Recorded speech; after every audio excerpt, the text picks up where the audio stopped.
రాష్ట్ర విభజన తర్వాత తొలిసారిగా అమరావతి రాజధాని ప్రాంతంలో రిపబ్లిక్ డే వేడుకలను అత్యంత వైభవంగా నిర్వహించేందుకు కూటమి ప్రభుత్వం సిద్ధమవుతోంది. ఇప్పటివరకు విజయవాడ ఇందిరాగాంధీ స్టేడియంలో రిపబ్లిక్ డే వేడుకలు నిర్వహిస్తోంది ప్రభుత్వం.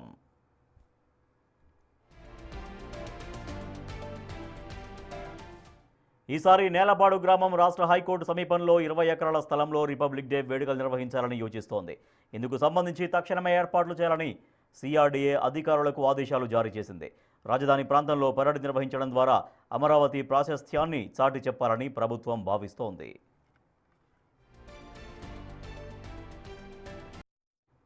గవర్నర్, ముఖ్యమంత్రి, ఉప ముఖ్యమంత్రితో పాటు 500 మంది ప్రముఖులు ఈ కార్యక్రమంలో పాల్గొనబోతున్నట్లు అధికారులు చెబుతున్నారు. అమరావతిలో రిపబ్లిక్ డే వేడుకలకు సంబంధించిన మరింత సమాచారాన్ని మా ప్రతినిధి రాజేష్ అందిస్తారు. నెల 26న జరగబోతున్న రిపబ్లిక్ డే వేడుకలకు అమరావతి వేదిక కాబోతుంది. ఇప్పటి వరకు విజయవాడలోని ఇందిరాగాంధీ స్టేడియంలో రిపబ్లిక్ డే వేడుకలు జరిపిన రాష్ట్ర ప్రభుత్వం తొలిసారిగా అమరావతి రాజధాని ప్రాంతంలో ఈ వేడుకలు నిర్వహించబోతుంది. దానికి సంబంధించినటువంటి ఏర్పాట్లు శరవేగంగా సాగుతూ ఉన్నాయి.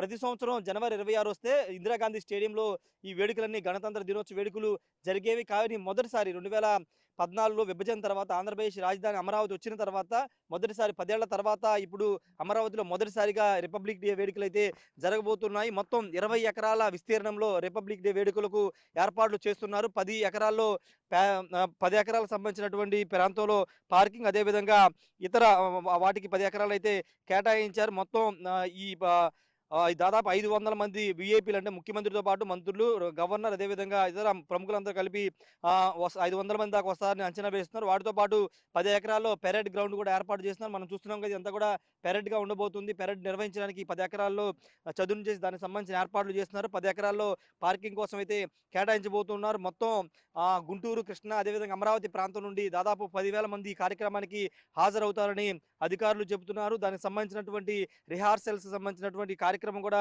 ఇప్పటికే నిర్ణయించారు. ఈ నెల 24వ తేదీన డ్రెస్ రిహార్సల్స్ నిర్వహించబోతున్నట్లు అధికారులు తెలిపారు. 26వ తేదీన ఉదయం ఇక్కడ గవర్నర్ అబ్దుల్ నజీర్ జెండా ఎగరవేసి గణతంత్ర వేడుకల్లో పాల్గొనబోతున్నారు. ముఖ్యమంత్రితో పాటు డిప్యూటీ సీఎం, మంత్రులు, అధికారులు, చీఫ్ సెక్రటరీ, డీజీపీ అందరూ కూడా ఇక్కడ ఈ కార్యక్రమానికి హాజరు కాబోతున్నారు. ఇప్పటికే దీనికి సంబంధించిన ఏర్పాట్లు సిఎస్ విజయానంద్ ఎప్పటికప్పుడు పర్యవేక్షిస్తున్నారు. సిఆర్డీకి బాధ్యతలు అప్పగించారు. మనం ఒకసారి చూస్తే కనుక ఇదంతా అటువైపున కనబడేదంతా పార్కింగ్ ఏరియా. అమరావతిలోని ఎమ్మెల్యేలు, ఎమ్మెల్సీలు ఉండే క్వార్టర్స్ సమీపంలో, అదేవిధంగా మంత్రుల క్వార్టర్స్కి ఆనుకుని, అదేవిధంగా అటు ఐఏఎస్ క్వార్టర్స్ మధ్యలో ఉన్న ప్రాంతాన్ని హైకోర్టుకు వెళ్లే రోడ్డు మార్గం పక్కనే దీన్ని ఏర్పాటు చేస్తున్నారు. ఏర్పాట్లు కూడా శరవేగంగా చేస్తున్నారు. గత నెల రోజుల నుంచి ఏర్పాట్లను చేస్తున్నారు. ఈ మొత్తం కూడా వాస్తవానికి సిఆర్డీ ఇదంతా కూడా ఈ మంత్రులు, అదేవిధంగా ఐఏఎస్ క్వార్టర్స్, ఎమ్మెల్యేలు అందరికి సంబంధించినటువంటి ఇదంతా పార్కు ప్రాంతం, పార్కు కోసం కేటాయించింది. ఆ ప్రాంతంలో దీన్ని గణతంత్ర దినోత్సవ వేడుకలకు అయితే సిద్ధం చేస్తున్నారు. మనకు కనబడుతుందంతా కూడా అదంతా అక్కడ మనకి కనబడుతుంది ప్రధాన వేదిక అది. ఆ వేదిక నుండి గవర్నర్ అబ్దుల్ నజీర్ జెండా ఫ్లాగ్ హోస్టింగ్ అయితే చేయబోతున్నారు. అక్కడ మనకు కనబడుతుంది కదా, అదే మెయిన్ ప్రాంతం. అక్కడి నుంచి ఆయన ఫ్లాగ్ హోస్టింగ్ చేస్తారు. ముఖ్యమంత్రితో పాటు ఇతర ప్రముఖులందరూ కూడా అక్కడ కూర్చుంటారు. వచ్చే విఐపీలంతా కూడా కూర్చోవడానికి భారీ గ్యాలరీని కూడా ఏర్పాటు చేస్తున్నారు. వర్షం వచ్చినా కానీ ఇబ్బంది లేకోకుండా రెయిన్ ప్రూఫ్ టెంట్లన్నీ కూడా ఇప్పటికీ సిద్ధం చేస్తున్నటువంటి పరిస్థితి. 24వ తారీఖున రిహార్సల్ చేయబోతున్నారు. ఈ నెల 18 తర్వాత, అంటే 18 తర్వాత పూర్తి స్థాయిలో డిపార్ట్మెంట్కి దీన్ని అయితే ఈ గ్రౌండ్ అంతా కూడా హ్యాండ్ ఓవర్ చేయబోతున్నారు. పనులన్నీ శరవేగంగా సాగుతున్నాయి. ముఖ్యంగా అమరావతిలో ఇప్పటి వరకు వివిధ రకాల కార్యక్రమాలు, శంకుస్థాపనలు, ప్రారంభోత్సవాలు జరిగాయి. ప్రధాని నరేంద్ర మోడీ 2 సార్లు అమరావతికి వచ్చారు. కానీ ప్రభుత్వ కార్యక్రమం, ఇంత పెద్ద ఎత్తున నిర్వహిస్తున్నటువంటి కార్యక్రమం ఇదే కావడంతో అటు లాండ్ ఆర్డర్ పరంగా అన్ని చర్యలు తీసుకున్నారు. ఎక్కడ ఎలాంటి ఇబ్బంది లేకోకుండా అన్ని చర్యలు తీసుకున్నారు. ముఖ్యంగా ట్రాఫిక్ సమస్య లేకోకుండా అటు గుంటూరు నుండి మంగళగిరి, విజయవాడ ఈ ప్రాంతాల నుండి ప్రజలు, ప్రముఖులు అందరూ వస్తారు కాబట్టి ట్రాఫిక్ ఇబ్బంది లేకుండా రోడ్లు కూడా సిద్ధం చేస్తున్నారు. 10 ఎకరాలు ప్రత్యేకంగా ట్రాఫిక్ పార్కింగ్ కోసమే సిద్ధం చేశారు. 10 ఎకరాల పెరడ్ కోసం సిద్ధమైతే చేశారు.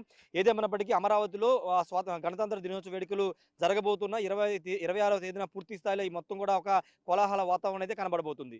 కెమెరా పర్సన్ వసన్నతో రాజేష్, బిగ్ టీవీ, అమరావతి నుండి.